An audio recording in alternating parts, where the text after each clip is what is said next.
আসসালামু আলাইকুম। আবার একটি নতুন ভিডিও নিয়ে চলে এলাম আমাদের পরিবার চ্যানেল থেকে। আমি অঞ্জুমা মণ্ডল।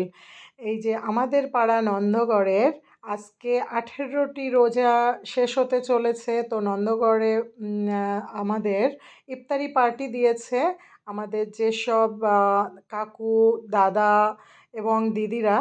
এই যে আমরা সমস্ত মুসলিমরা এখানে আছি, আর আমাদের এই ইফতারির সমস্ত জোগাড় করা হয়েছে।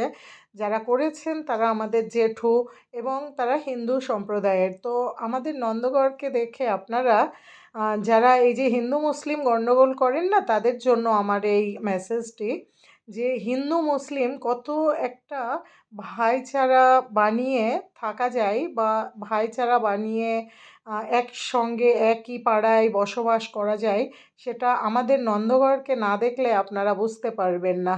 তো যারা এই হিন্দু মুসলিমের গণ্ডগোল বা দাঙ্গা করতে চান, তাদেরকে একটাই কথা বলবো, যে আপনার পাশের বাড়ির যে হিন্দু মুসলিম আপনারা আছেন, তাদেরকে দেখে বা আপনার পাড়ার হিন্দু মুসলিমদেরকে দেখে কিছু শিখুন। তো মানুষ মানুষের মতো হয়ে বেঁচে থাকা এর থেকে ভালো আর এই পৃথিবীতে আমরা কয়দিনের মেহমান। এই যে কাকুকে দেখছেন, ইনি আমাদের প্রাক্তন সেক্রেটারি ছিলেন আমাদের পাড়ার। তো উনি বয়স হয়েছেন বলে ওনার জায়গায় অন্য একটি সেক্রেটারি এসছেন, সেটাই আমাদেরকে জানাচ্ছেন।